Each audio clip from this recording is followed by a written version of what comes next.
Hi there, gorgeous. How are you? So glad to be with you on Facebook Live again. So, today, there's a chapter in Unstuck about deserving, and it's not a deserving based universe. I wanted to chat a little bit today about the idea that our deservingness is a man made element of life. It doesn't have to do, deserving is not in the fabric of life except in a survival operating system. So when we come from there's not enough love in the world, there's not enough good men in the world, there's not enough that we're running out of oxygen, there's not enough money in your life, there's not enough, fill in the blank, whatever. And I'd love for you to type in what you would fill in the blank with. What is there not enough of in your life? Because as soon as you go to that place of not enoughness, it also starts to permeate, and you start to look at that your life has to be worthy of money, worthy of love, worthy of friendship. And that turns back on having your worth be dependent on fallible human beings. In other words, the projection of other humans, whether they assess you as deserving or not, is what you take on as the truth. The issue is not the deservingness um, as cited by other human beings.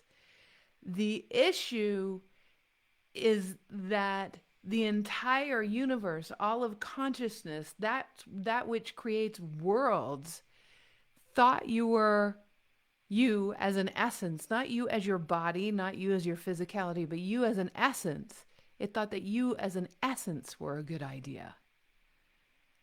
So imagine the same thing as you look up in the night sky like I did last night at all those beautiful stars. Or if you were watching the full moon the other night, or if you were, you know, if you were looking at the sunset, how could you possibly earn your worth, your deservedness of those things? In this survival dog eat dog world, which it really isn't, that's just a paradigm through which you can see the world. It's glasses that you put on, it's glasses that you put on. Oh, look, the world is a deserving based world. It's not a deserving based world. Most of that which you experience on a daily basis, your heart pumping, your eyes seeing, the trees breathing out what you breathe in, you didn't have to do anything to deserve it. In fact, the universe thought you were so magnificent. Life thought you were so incredible. Your essence in that body was thought of as so essential to the evolution of creation that you were birthed into this time of great change. You were birthed into this time of great change as someone who had the capacity to emanate enough love that it could change not only this world, but worlds in general.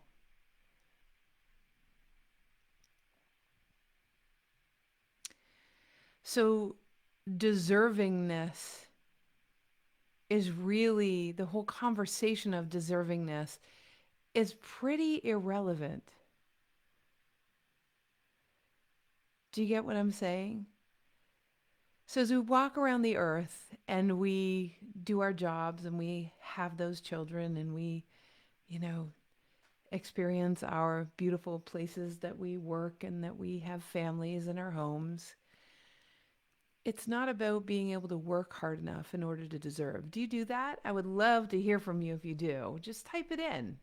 Do you find yourself ever in situations. Maybe sometimes you put people on pedestals and you try to do enough to deserve their friendship. Or sometimes you change yourself in a relationship to be different than you are in order to be worthy of the love that you get.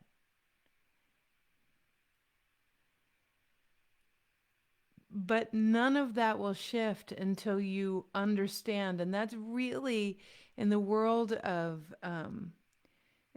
especially in the world of Unstuck, the book I just wrote, this subject is pretty prevalent. The subject of paradigm shifting, not belief shifting, paradigm shifting, actually shifting your understanding of who you are in this world. You're not a divine child of two fallible biological beings. You're a divine child of an infinite universe. And as a divine child of an infinite universe that could have birthed a duck-billed platypus when you were born, that could have made another sunset when your essence came through that body. You're so important that all of consciousness birthed you as an extension of itself through a three-dimensional body to be able to co-create with it, to identify with fallible human beings looking for whether you deserve or not from them is a no-sum game. You will spend the rest of your life struggling in misery. In fact, I would say that this deserving, worth-based conversation is pretty foundational to the entire rest of the conversation about being unstuck. So, some homework today, because you're going to be around a lot of the people, even if it's only on Zoom calls, you're going to be around a lot of the people that maybe you've changed yourself for, or maybe you got a sense of your worthiness or not from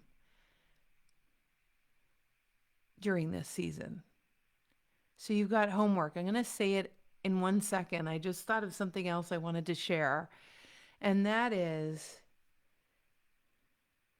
that when someone else projects on you, whether you're, or it seems like they are, whether you're good enough or not, or when someone else judges you or assesses you as worthy of their attention or of their love or of their whatever, remember that it's a direct reflection of how they feel about themselves. It has nothing to do with you. And you already have a built-in mechanism called your feelings. And your feelings are just like eyesight and taste and touch, in that they inform you as to whether something is hot and you should take your hand off, or whether something, you can smell the building burning and you should go out. If something someone says feels contractive in your body, it's because it's not true. Get out of the building burning. Burning building. It's time to get out of the burning building. Literally, it's not in alignment with the truth of what consciousness, that's how you read what consciousness, the feedback loop from your greater wisdom. If something someone is saying or purveying or discussing about you doesn't feel right or makes you contract, that's the only reason you're contracting is because it is literally repulsive to the truth. The truth is, you must be something very different from what you're hearing from them. That's how to use feelings. It's one of the most powerful things you can do when it comes to this idea of deserving or worth. All I remember all day long in my office as I look out is, how could I do enough to ever deserve the view out my office window with all of those mountains and the mist and the sunsets that I get to see? I couldn't possibly do enough to deserve all of that. Therefore, in all of the universe, it mustn't be a deserving-based universe. It must be an I get to co-create with all of consciousness universe. in the thrill of the evolution of humanity and whatever it is that our creative juices get to put forth into this beautiful civilization as a result of the contrast of all the crazy stuff that happens here, we have the privilege of being able to create moving forward.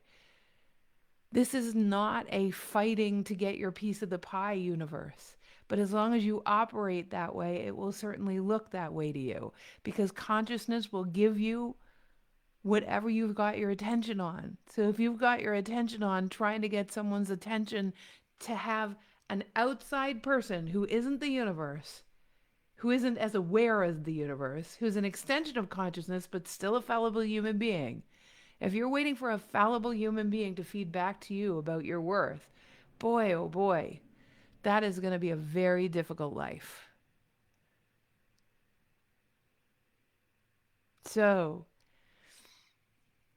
we discussed that in a big way, that level of freedom to be able to actually remember that you're just a divine child of an infinite universe, first and foremost, and that it thought you were a good idea in times of great change and loves you, loves your essence in that body, that marriage, that third entity so much because you're a creator going forward. This is a creation-based universe. This is an enjoy the creation. It's an expansion-based, creativity-based universe with all of the resources that you could ever imagine. But as long as you're surviving and constricted, you'll never be able to experience that. Do you get what I'm saying? So here's the homework, okay? Here's the homework for you. Here's the homework for this season of your life. Is that when you're around people you love, take your attention off whether they like or love you or not. And ask yourself the question, how can I enjoy this interaction more right now? How could I enjoy this interaction more right now? And let your creative juices come to the forefront. It reminds me of the story that I've been sharing lately of how I'm not going up to Canada in order to be with my parents at this time. I'm actually going to be Zooming with my sisters and all of their kids. And I thought to myself, gosh, I really want to I want to feel the connection. I want to, the contrast of my heart sinking when I realized we weren't going was so yucky. And then I let myself ask the question, how can I enjoy myself so much on that day? And I found, one of my friends who worked for the company, Chris, he sent me this game that you can play on the phone, like these games that you can play on the phone with everyone, kind of like charades and stuff, but interactive online games that you can play with your family online. So fun. And then other people started sending me stuff that you can do on Zoom. And all of a sudden I'm like, oh, I can't even wait. This is almost better than what we usually do when we get together, because we always do the same old, same old. How can I enjoy myself more? And get creative. Allow yourself to be instigated by your higher wisdom to add to the interactions this season, as opposed to giving your power away to them and being a victim of them. Make that your homework. Have some fun with it. Can't wait to hear about what happens, actually. And if you think this will help anyone out there going through Christmas, please, or the holidays or New Year's or whatever it is, please share it, the video. And the second thing is, I'm going to put at thewideawakening.com/unstuck, you can sign up for our release party of the book. That what we talked about today, we took a little piece of it and put it into today. And tomorrow, again, we're going to talk about another little piece of the book. And that's going to be, tomorrow will be at 9:11 a.m. Okay, so we'll see you at 9:11 a.m. tomorrow. And we'll do another aspect that we get to play with. And I just love being able to share these aspects of the book with you guys. I hope they're helping, and I hope they're expanding your ability to dance and flourish through this crazy time that we're in. All right, guys, giving you the biggest hugs. Have the best day ever. I will post the link as well, and you can come and join the release party with us on February 3rd. Okay, guys, big hugs. Bye for now. Happy holidays. We're almost there.